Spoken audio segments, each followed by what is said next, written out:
Baik, Assalamualaikum. Pada pertemuan yang kedua ini, kita akan membahas mengenai formula pada Excel. Kalau begitu, langsung aja. Jadi formula adalah alat yang digunakan untuk melakukan perhitungan terhadap suatu nilai yang terdapat pada suatu sel tertentu. Penulisan formula selalu diawali dengan sama dengan. Dalam membuat suatu formula, kita di sini membutuhkan peran operator, di mana operator ini merupakan simbol-simbol yang digunakan untuk mengoperasikan suatu nilai. Selanjutnya, di sini kita punya macam-macam formula pada Excel. Yang pertama ada formula operator pembanding, di mana operator pembanding ini merupakan operator yang digunakan untuk membandingkan suatu data dengan data lain dan menghasilkan nilai logika benar atau salah. Nah, operator pembanding ini terdiri atas sama dengan, tidak sama dengan, lebih kecil, lebih besar, lebih kecil atau sama dengan, lebih besar atau sama dengan. Selanjutnya, yang kedua ada formula operator aritmatika, di mana operator aritmatika ini merupakan operator yang digunakan untuk melakukan perhitungan aritmatika.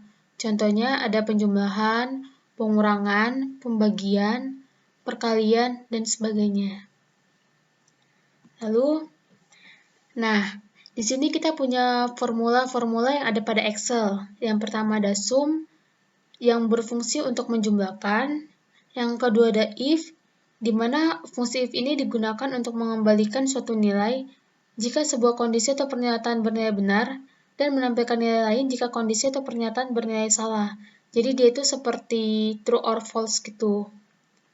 Nah, yang ketiga ini dia ada lookup, di mana lookup ini digunakan untuk mencari sebuah nilai data pada suatu kolom, atau bisa dibilang secara horizontal. Dan yang keempat ini dia ada VLOOKUP, di mana VLOOKUP ini berfungsi untuk mencari suatu nilai pada data pada sebuah range atau tabel. Jadi kalau misalnya di VLOOKUP ini, apabila kita ingin mencari suatu data secara baris atau vertikal, kita bisa menggunakan VLOOKUP. Akan tetapi jika kita ingin mencari data secara kolom atau horizontal, kita bisa menggunakan lookup. Dan yang kelima, di sini kita punya average, di mana average ini berfungsi untuk mencari nilai rata-rata yang dihasilkan dari suatu kumpulan data atau nilai. Yang keenam ada max. Max ini berfungsi untuk mencari nilai yang paling tinggi. Dan yang ketujuh ada min. Berfungsi untuk mencari nilai yang paling rendah dari suatu kumpulan data. Sebenarnya formula pada Excel bukan cuma 7 aja, masih ada yang lain. Tapi di sini kita membahas ketujuh formula ini aja. Nah, di sini saya punya contoh daftar gaji pegawai, di mana gaji pokok, tunjangan, total gaji, pajak, gaji bersih akan kita isi menggunakan rumus formula beserta total dan rata-rata gaji pegawai. Saat kita isi menggunakan rumus formula, maka hasil akhirnya akan seperti ini. Jadi kita tidak perlu mengisinya secara manual lagi, kita bisa mengisi menggunakan rumus formula yang tadi. Kalau gitu langsung aja kita coba. Nah, ini merupakan daftar gaji pegawai yang udah saya isi sebelumnya. Tadi awalnya di sini di kolom gaji pokok kosong, tunjangan kosong, total gaji kosong, pajak kosong, gaji bersih juga kosong, total dan rata-rata gaji pegawai juga tadi kosong. Nah, ini kita hapus dulu. Oke. Untuk menentukan gaji pokok, kita bisa melihat berdasarkan golongan. Yang pertama, kita tulis sama dengan. Nah, di sini kita saat ingin memasuki nilai pada gaji pokok, kita melihat golongan. Kita membaca data secara vertikal ke samping. Maka di sini kita tulis VLOOKUP. VLOOKUP. Lalu buka kurung, kita pilih lookup value-nya, atau lookup value ini berfungsi untuk menentukan kolom atau baris mana yang ingin kita kerjakan. Lalu kita blok. Kita buat titik koma, lalu kita pilih tabel array-nya. Nah, tabel array ini berfungsi sebagai tabel yang akan digunakan untuk mencari data yang kita inginkan. Di sini kita membutuhkan golongan dan gaji pokok yang ada di tabel gaji, kita blok saja. Oke, lalu koma 2. 2 ini menandakan bahwa data yang kita butuhkan ada di kolom kedua. Lalu kita tutup. Oke, dia langsung muncul sesuai golongan. Golongan 1C, dia 1 juta. Nah, tapi pada saat kita menggunakan rumus formula ini, kita harus mengunci rumus formula ini. Bagaimana cara menguncinya? Kita bisa menambahkan tanda dolar di setiap huruf atau angka. Tapi di beberapa laptop dia berbeda. Kalau di laptop saya, menguncinya harus di setiap huruf atau angka, tapi di laptop yang lain hanya di setiap huruf saja, angka tidak perlu. Jadi tergantung laptop kita masing-masing, kalian bisa mencobanya. Oke, kalau gitu enter. Nah, kenapa dia harus dikunci? Dia dikunci agar datanya itu nggak berubah. Kalau misalnya kita nggak menguncinya, tidak menguncinya menggunakan tanda dolar, maka datanya bisa bergeser atau bisa berpindah-pindah. Jadi harus kita kunci. Selanjutnya kita akan mengisi tunjangan. Di tunjangan juga kita melihat data secara vertikal atau ke samping, sehingga kita menggunakan VLOOKUP juga di sini. Buka kurung, kita pilih lookup value-nya. Di sini kita bisa menggunakan golongan atau gaji pokok, tapi di sini kita menggunakan gaji pokok saja. Kita pilih, lalu koma. Setelah itu kita pilih tabel array-nya. Kita blok juga.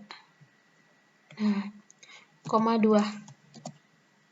Jangan lupa kita kunci juga, biar datanya nggak berubah atau nggak geser.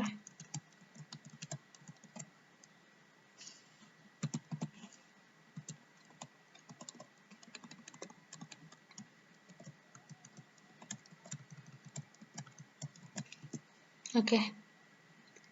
Gaji pokok golongan 1C, gaji pokoknya ada 1 juta, tunjangannya ada 130.000. Dia sudah sesuai. Dan untuk total gaji, kita bisa langsung menjumlahkan gaji pokok ditambah tunjangan. Dia langsung saja. Gaji pokok ditambah tunjangan.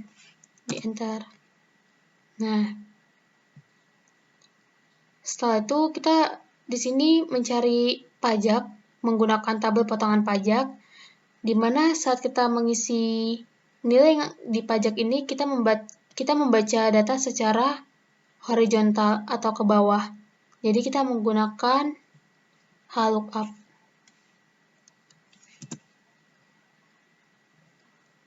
Kita hapus dulu sama dengan VLOOKUP, buka kurung, kita blok golongan karena dia menentukan potongan pajak berdasarkan golongan, lookup value-nya, terus titik koma, kita blok tabel potongan pajaknya,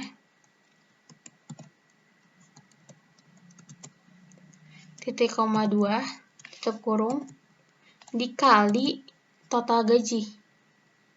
Nah, lalu jangan lupa dikunci juga menggunakan dolar.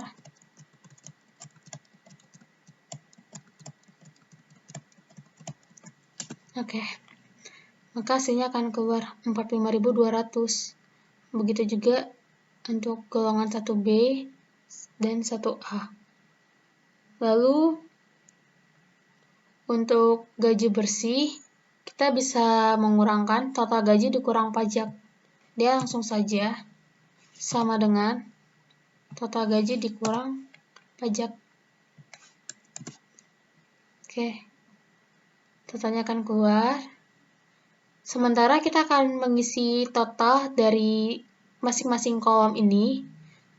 Untuk total kita bisa menggunakan rumus formula sum, di mana sum ini berfungsi untuk menjumlahkan, seperti yang ada di PPT tadi.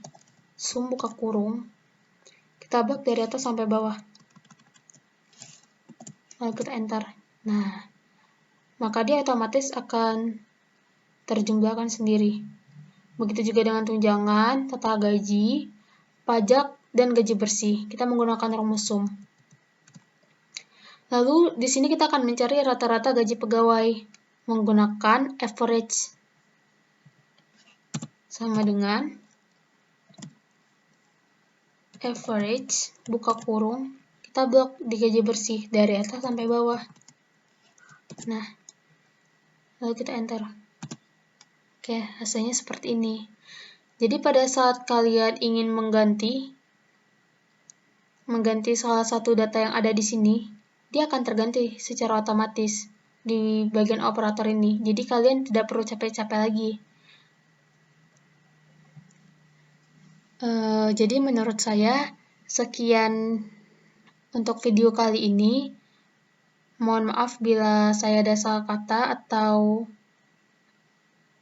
kurang penjelasan. Sekian dan terima kasih.